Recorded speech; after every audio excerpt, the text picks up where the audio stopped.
바쁜 일상, 궁금한 이슈에 대한 5가지 질문에 명쾌한 답변을 드리는 안진용의 오답노트. 오늘의 주제는 바로 이겁니다. 음주운전 아니라더니 소주 4잔 마셨다고 실토한 이재룡. 왜 연예인 음주운전이 끊이지 않는 걸까? 배우 이재룡 씨가 음주운전으로 재차 적발됐다고 하는데요. 어떤 상황이었던 건가요? 네, 지난 3월 6일이었습니다. 서울 강남구에서 차를 몰다가 중앙분리대를 들이받았어요. 자, 그런데 CCTV 영상이 공개됐죠. 이게 툭 실수로 받고서는 다시 제자리를 찾았다기보다는 굉장히 긴 거리를 그대로 밀고 나갔습니다. 자, 그래서 정상적인 운전 상황이었으면 과연 저런 일이 벌어졌을까라는 생각이 들고요. 또 하나, 이런 일이 벌어지면 통상적으로 갓길에 차를 대고 상황을 확인하고 신고를 해야죠. 그런데 그대로 그 자리를 이탈했습니다. 사고 후 미조치, 이것만으로 이미 도로교통법 위반입니다. 자, 그래서 그 사고 당시 CCTV를 보면은요, 빠른 속도로 그곳을 이탈을 했고요. 얼마 뒤 골목에서 발견된 차량을 보면은 앞 범퍼가 일부 손상이 돼 있었고 도로에는 분리대 파편이 흩어져 있었습니다. 자, 그런데 중요한 거 그 다음부터입니다. 이재룡 씨는 자신의 차량을 집에 주차한 후에 택시를 타고 지인의 집으로 갑니다. 그리고 지인의 집에서 술을 마셨다는 거죠. 그런 상황에서 경찰에 붙잡히게 됐던 겁니다. 처음에 음주 사실을 부인했던 이재룡 씨가 결국 음주 사실을 인정한 건가요? 네, 맞습니다. 처음에 알려진 거는 운전할 때는 음주 상태가 아니었다라고 주장을 했습니다. 그 이야기인즉 나는 멀쩡한 상태로 운전을 하다 사고를 낸 거였고 그 다음에 지인의 집에 가서 그때부터 술을 마셨다. 이런 주장을 내놓고 있다는 거죠. 자, 그러다 이재룡 씨 돌연 입장을 바꿨습니다. 소주 4잔 정도 마셨다는데 지난 3월 10일 첫 경찰 조사를 받았습니다. 한 4시간 정도 조사를 받고 서울 강남경찰서를 나서면서 취재진 앞에 섰습니다. 이런 얘기를 합니다. 먼저 제 잘못된 행동으로 많은 분들께 심려를 끼쳐 죄송하다면서 처음으로 사과를 했습니다. 음주 적발 후 나흘 만이었죠. 자, 그러면서 일단 경찰 조사에서 사실대로 다 말씀드렸고 앞으로 있을 법적 절차에도 성실히 잘 따르겠다면서 재차 사과를 했습니다. 자, 근데 일단 가드레일을 들이받고도 계속 운전한 그 이유가 궁금하죠. 이에 대해서 그건 인지를 못했다고 얘기를 했습니다. 음주 전력이 있는데 이 같은 일이 또 불거진 거에 대해선 잘못했다, 죄송하다고 짧게 답변을 했습니다. 자, 그런데 저도 운전을 하지만 운전을 하시는 사람들은 다 압니다. 지나가다가 옆 차량이 나의 사이드 미러만 툭 치고 지나가도 바로 알아요.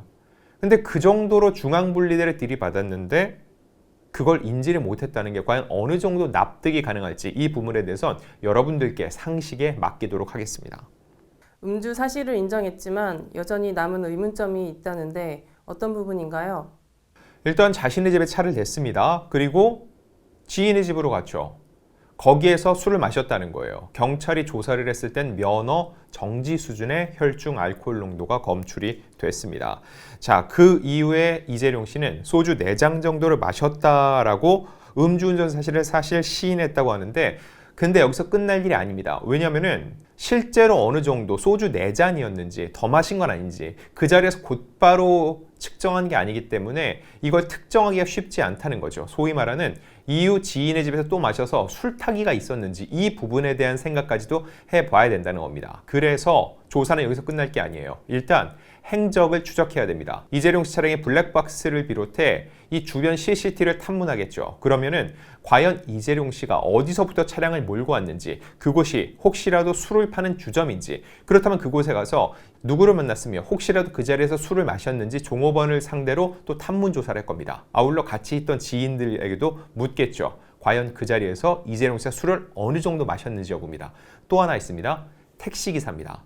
자, 택시를 타고 지인의 집으로 이동을 했으면은 택시는 굉장히 밀폐된 공간이죠. 이재룡 씨가 술 냄새가 풍겼는지 아니었는지 어느 정도 알 수 있을 것으로 보이고 최종적으로 그 지인입니다.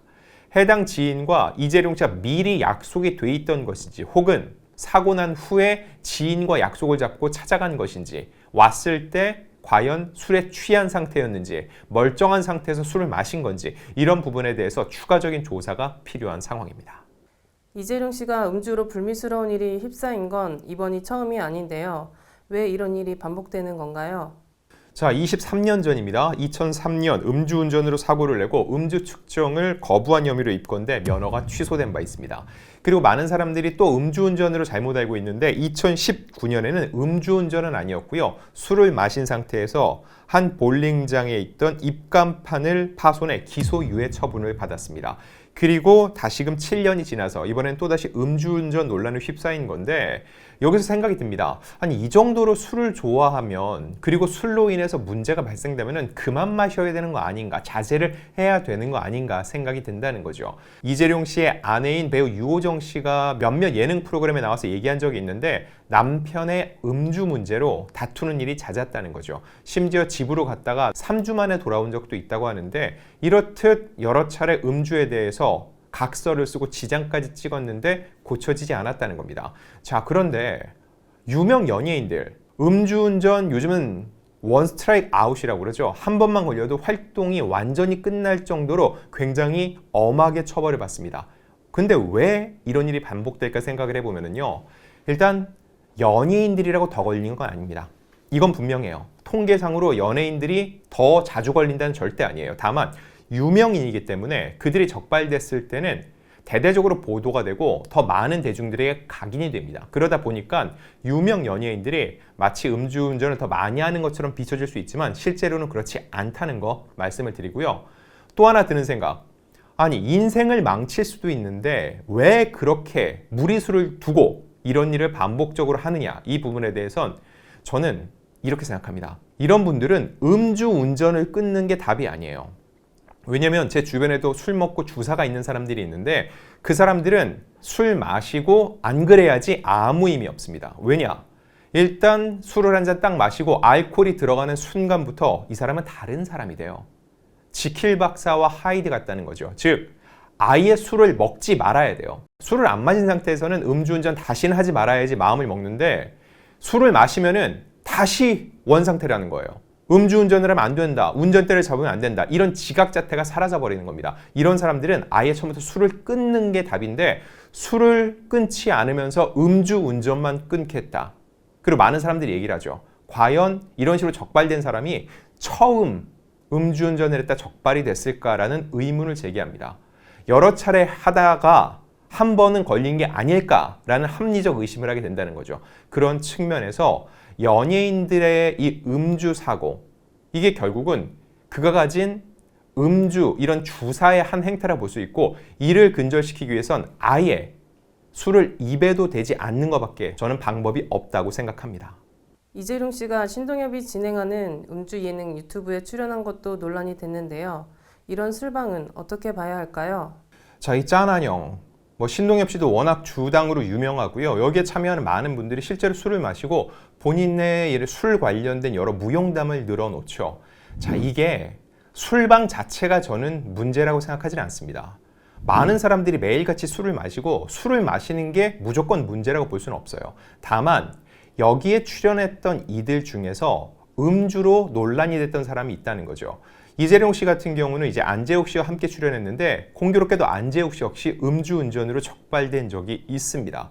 자, 그렇다면은 본인 스스로도 유명인이면 대중들이 이걸 알고 있다는 걸 인지한다면 술 관련 방송은 안 나가는 게 맞지 않나 싶다는 거죠. 왜냐하면 이거를 모르고 보는 대중들 입장에서는 그들의 술 무용담을 굉장히 부러워하거나 긍정적으로 바라볼 수도 있다는 겁니다. 자, 그래서 보면은 이 짠한형 제작진은 신체 나이는 60대, 20대처럼 마심, 레전드를 찍고 갔다. 꺾어 먹는 거 안 된다. 쭉쭉 달린다. 이런 식의 표현을 썼다는 거죠. 통상적으로 실제로 많은 사람들이 술자리에서 해서 건네는 농담인데 중요한 거는 이들이 음주 관련된 불미스러운 전력이 있다면 자제하는 모습을 보여줘야 된다는 겁니다. 이렇게 놓고 봤을 때 왜 술관하는 사회라고 하죠. 그리고 이영애 씨 같은 경우 이런 프로그램이 아이들한테 부정적 영향을 줄 수도 있다는 우려를 표하기도 했는데 이번 이재룡 씨 사례를 통해서 왜 그런 우려가 나왔는지 더욱더 확실히 알게 된 것으로 보입니다.